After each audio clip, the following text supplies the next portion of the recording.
Welcome to this GCSJ event hosted by the Centre for Global Challenges and Social Justice at the Open University. Our topic today is how should academics engage with policymakers to create impact? Our speaker is Rajiv Prabhakar, Senior Lecturer in Personal Finance at the Open University. Thank you everyone for coming on a beautiful sunny Friday afternoon.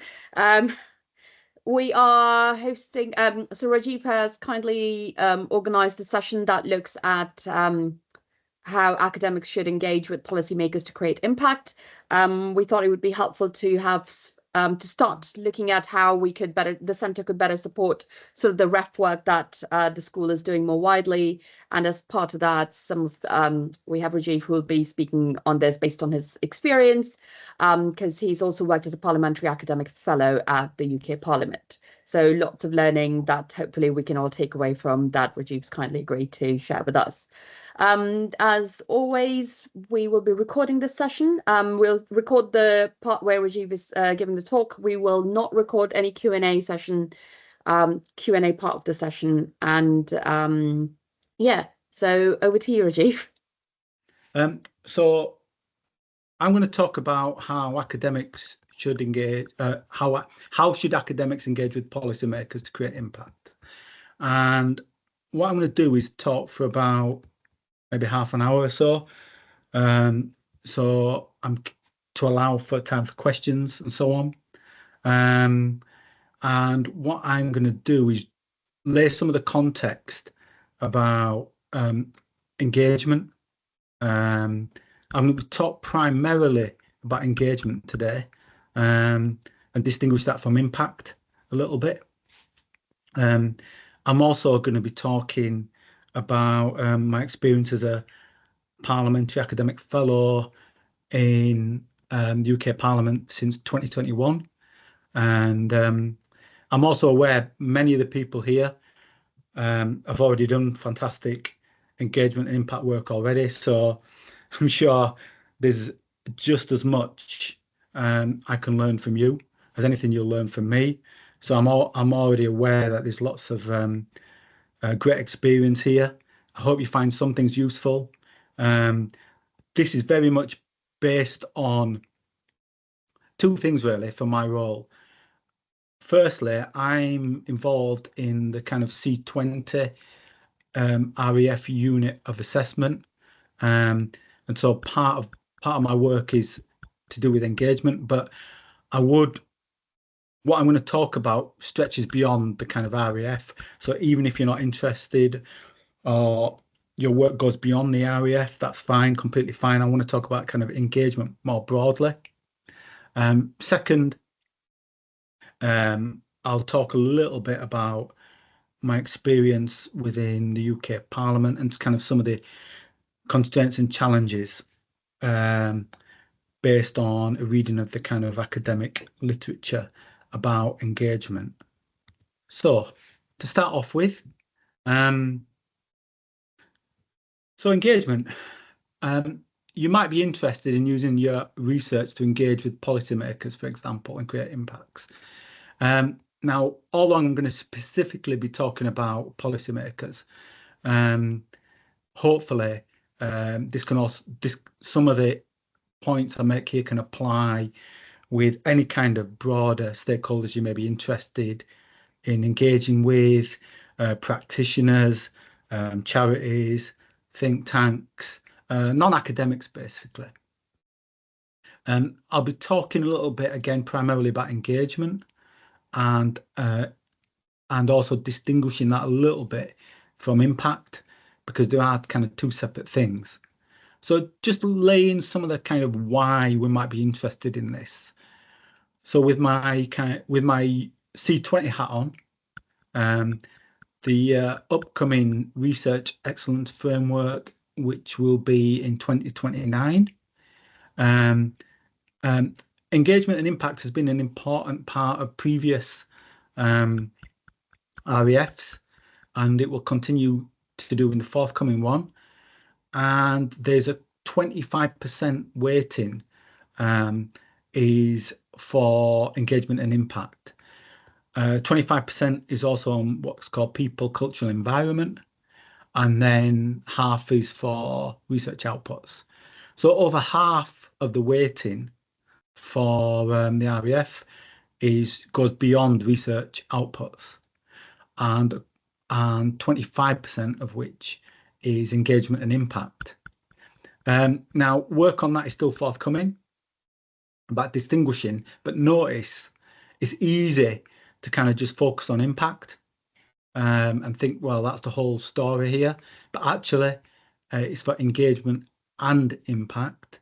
And that might be relevant because in some of the material I'm going to talk about is kind of, you could have quite a lot of engagement, but actually it might not lead to many impacts. Unfortunately, that's just the way it goes. But that doesn't mean it's any less valued. Another reason why is beyond the RAF. We've got the kind of knowledge exchange framework provides another reason for engagement and impact. And there's some of these references I'll put right at the end for you to have a look at. But again, you might just be interested even beyond that. So you've done a piece of research and you're interested in reaching beyond the academy. And you're not particularly driven by either the RAF or the knowledge exchange framework, but you're just interested in engagement, which can actually feed back onto your own work. So hopefully some of what follows might be helpful. So to start with, some sobering advice. There are quite a lot of guides out there for academics on how to engage with impact of various sorts. There's people in here who've written some, I've written some, and normally it's kind of pithy advice such as, keep it simple, avoid jargon, use well-chosen examples, timing, think of windows of opportunity. And these are all good pieces of advice. However, there's a review of all this kind of engagement work that's going on by a couple of academics, Paul Kearney and Catherine Oliver, who looked at kind of about the mass of this information, and they're drawing from a kind of political science as well as a policy studies background. And they say, well, although a lot of this advice is interesting and sensible, one of the problems it faces is that it's not really anchored in any kind of theory. And what they did a whole kind of literature review of engagement and impact. And their argument is that it's important to think about how systems shape engagement and impact. And they draw upon policy studies and political science to look at the way in which what insights and how we can kind of embed when we're thinking about impacts, engagement and impact. And this is kind of one of their conclusions, and I'll talk a little bit about this to start with. So ultimately, the punchline of all their kind of research is to be a policy entrepreneur is to find out, where the action is, learn the rules of the game, form alliances. And they talk about the framing of evidence, okay? And what they do is they talk about two things when we're thinking about how to engage. Is one, the kind of importance of coalitions, the idea of the importance of thinking about networks and how coalitions affect the kind of opportunities that you might have to kind of create engagement. And beyond that, how you then present the work that you're doing. And this is the idea of framing. And I'll talk a little bit about that in a minute. So at the outset, rather than kind of dive into use simple examples, simple language, etc., it's important sometimes to take a pause and think, well, okay, what are the kind of constraints upon any effort I try to make on engagement? And the kind of two themes they pull out is the importance of kind of coalitions and networks, and secondly about framing. They also, and say this, and this is kind of just as much applies to me as to anyone, is to be reflective, is to recognise that sometimes, that often few entrepreneurs succeed, and often it's luck. You can do quite a lot of engagement work and it might not lead to any concrete impacts. Now, that doesn't mean that engagement, isn't worthwhile. But it's just a kind of reminder that actually it's worth thinking about when you're thinking about engagement, what it might lead to. It might not lead to anything beyond the actual process of engagement. Okay. It sounds like, so this kind of draws out their themes. So the first thing is, well, most engagement is embedded within a kind of coalition or a kind of network. So obviously there's a partner with whom you're engaging with, whoever they might be, a think tank, parliamentary output, a parliamentary context, the private sector. And you might then tap into their chains of networks. So you've got quite a complex landscape, if you like, and you are, as the researcher or research team, just one cog in that kind of wider network. I think it's worthwhile just, before diving into that, just appreciating the fact that you're going to be embedded within a network and what that means for any effort you then make to engage and impact. Because part of your time will be spent building these links, building trust.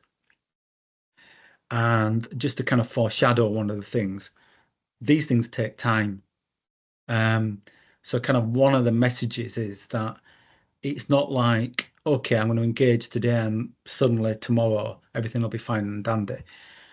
You've got to realize that if you're looking at engagement, it's likely to be a kind of long-term process, and people come and go, contacts come and go, new forms, and by the same token, they need to build trust in you as a person, because they want to know, are you someone who they can trust with information and deal with it?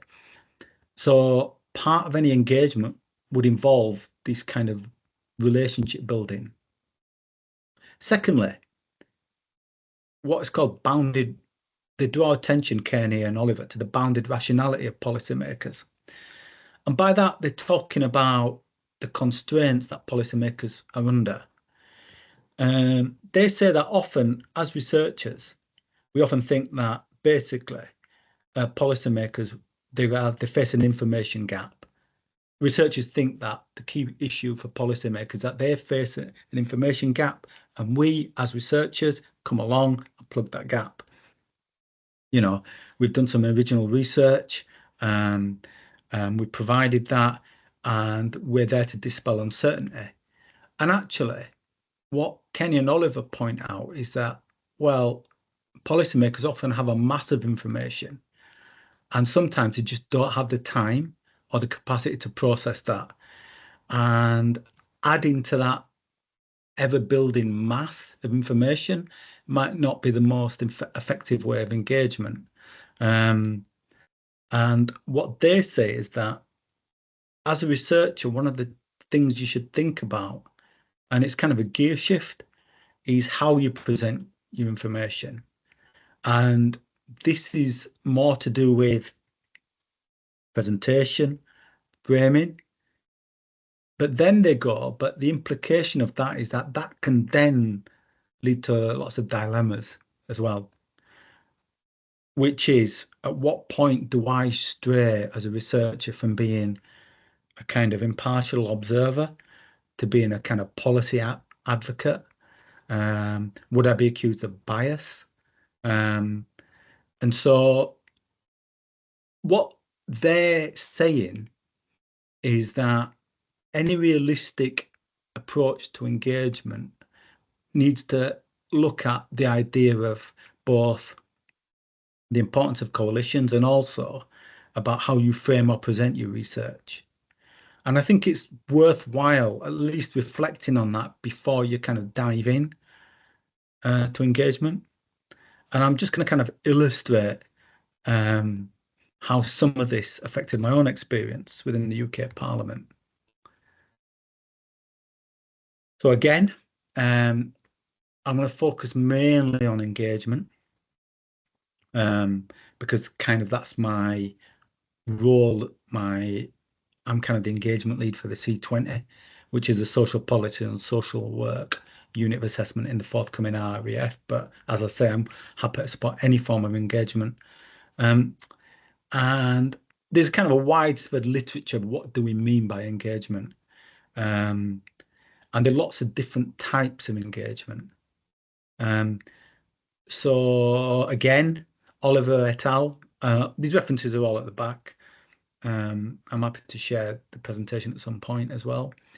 Is that they say, taking a kind of literature review of all the kind of academic and policy literature and grey literature, is that they highlight kind of 9 different types. And I'll just run quickly through them. The first type is probably the most obvious that you might spring to mind. I've done a bit of research, for example, when I say I, you, and I'm going to communicate that research somehow beyond the academy. And this could be through a kind of policy briefing, through a blog, etc. That's one type. A second type is engagement is, well, I'm going to submit some evidence to request from policymakers. This could be a committee inquiry. You might get an actual specific piece of information. For example, a journalist might contact you and say, you're an expert in such and such. Could I have this for a story that they're writing? Co-partnership, where you work in some way with, and somehow with a policymaker. You could be part of a commissioning team. You might provide training for a policymaker. You might actually in some way go along and provide skills for policymakers. So for example, I know of a colleague at the OU who was involved in some applying some sort of computer work within the UK Parliament. I forgot the name of the actual technique now. But anyway, but they provided some of those skills for the policymakers. Policy fellowships or secondments, and kind of this is where I guess some of my work has come into being part of a policy or research network. I know there's people here who belong to research networks themselves. You might support the strategic leadership in any organization. The various rewards or impacts for knowledge exchange, for example, this draws on work that's maybe fueled by knowledge exchange units within universities and so on. Or you might play a role in creating or embedding infrastructure in some way. Now, none of these categories are kind of are mutually exclusive. You might be involved in only one or maybe several of these. There are overlaps. But hopefully it gives you a sense in which the different forms of engagement, and I think there's these are all interactions in some ways. And the kind of literature suggests that there's a kind of difference between what engagement is talking about is interactions between researchers or research organizations and different organizations or people beyond the academy. Impacts is more to do with kind of concrete outcomes, if you like.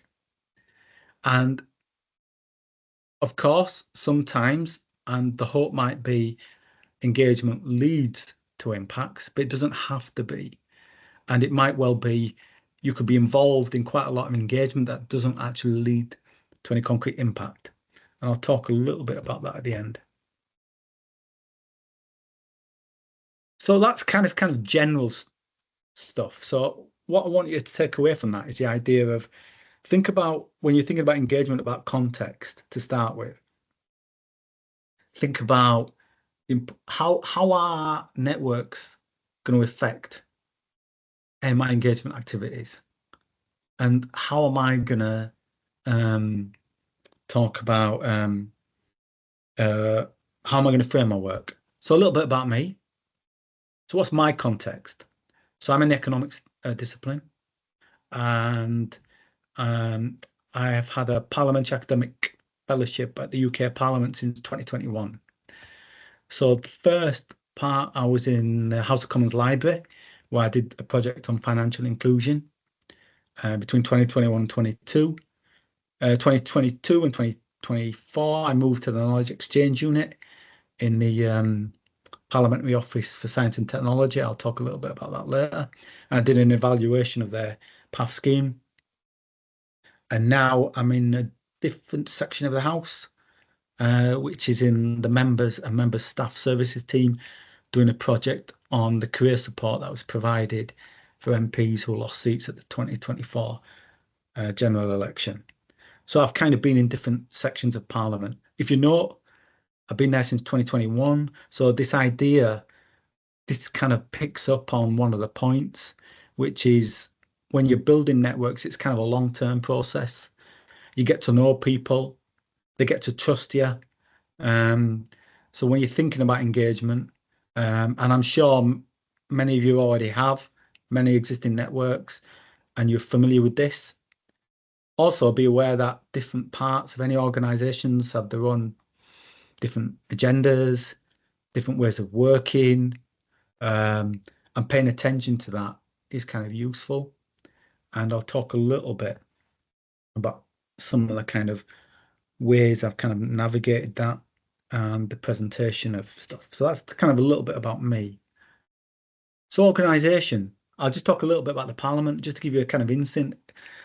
And I think it's worthwhile at the start in trying to identify in any kind of network, think about, well, who are the main actors? What are who are the members? How do they all fit together?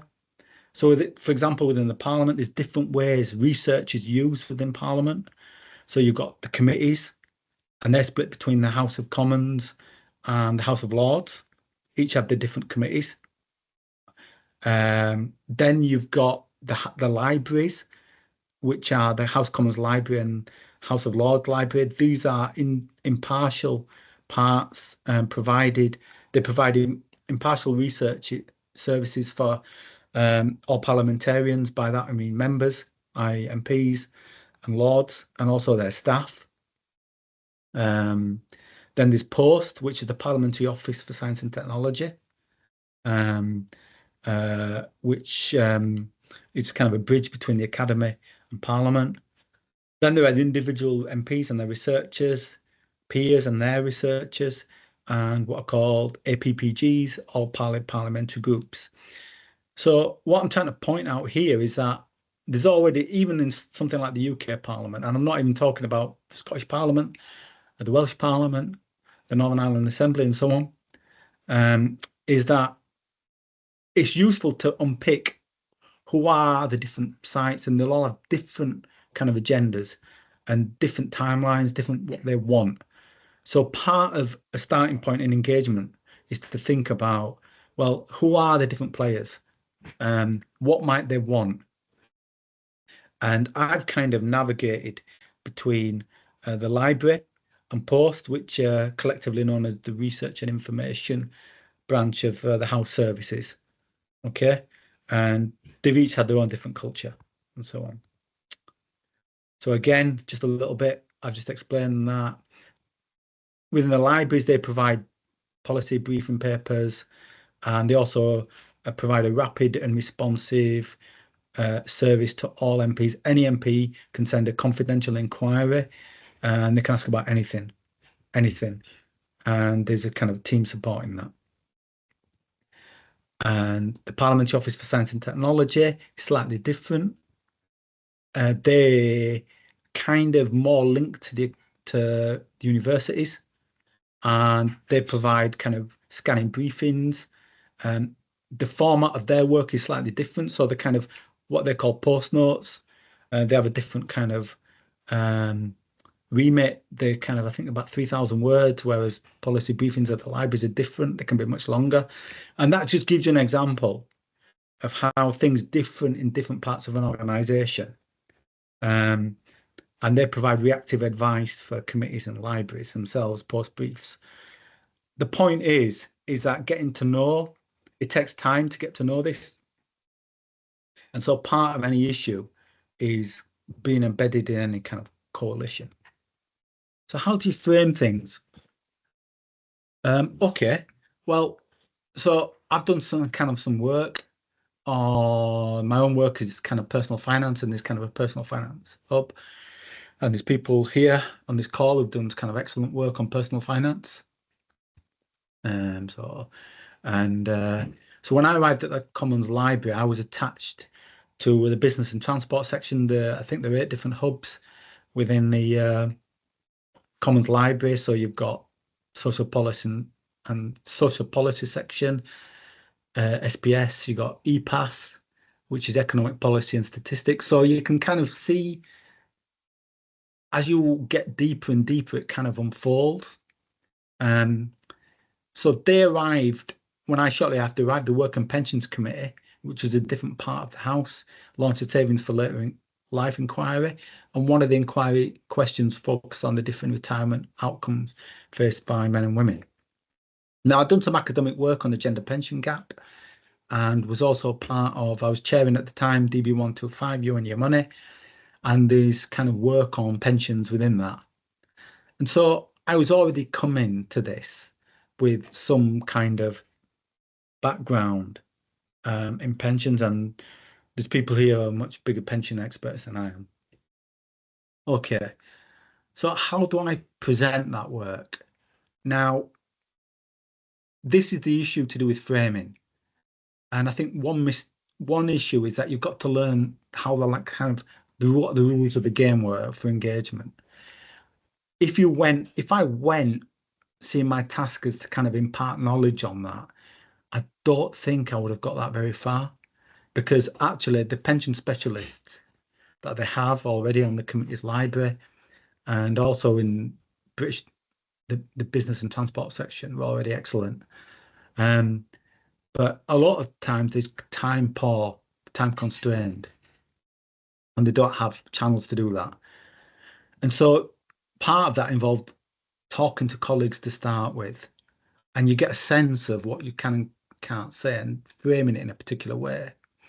So Commons Library briefing papers have to be impartial.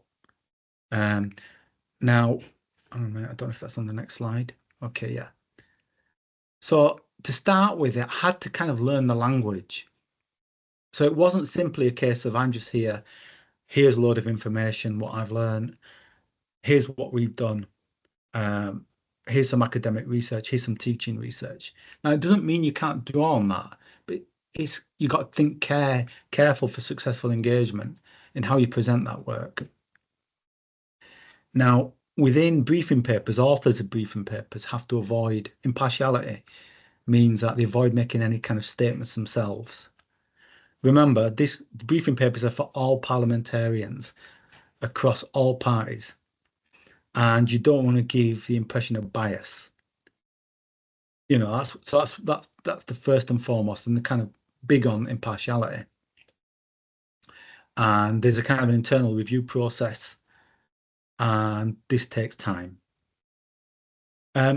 Now, a common strategy, though, is part of the rules of the game were that in the academic literature, there are there's kind of evidence on that, and you yourself might be sympathetic to that evidence, but you'd have to avoid making that yourself. So how would you address this?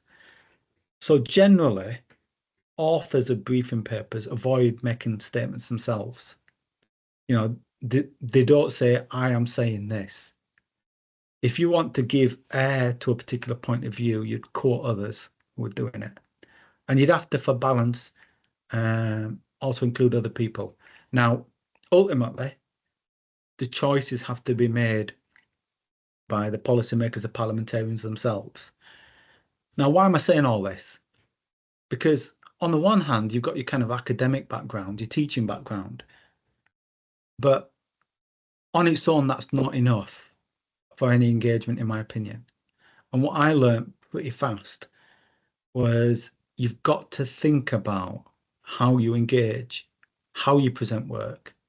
And this can lead to dilemmas. So, for example, I got some follow-up work to a briefing paper from a media outlet, and where I talked about the gender pension gap. I did some work on that, and I had to be careful because here, and it's all very well talking about coalitions. It's all very well about talking about how you frame stuff, but it can lead to dilemmas which can impact upon your relationships. So if I'd come out as a strong advocate of something in a context outside Parliament, that might then feed back into how my work would be viewed by parliamentarians within Parliament. So I had to discuss any kind of media follow-up work with that, within Parliament, and I did have to. And in one case, some of the work, it was decided that, yep, okay, you've got an academic role, that's fine, but it's probably best if you don't then refer to your parliamentary work, if any kind of media output that you're doing. So part of it is kind of navigating these thickets. And also, it does lead to practical challenges. At what point, when you're framing it, do you start being a kind of policy advocate?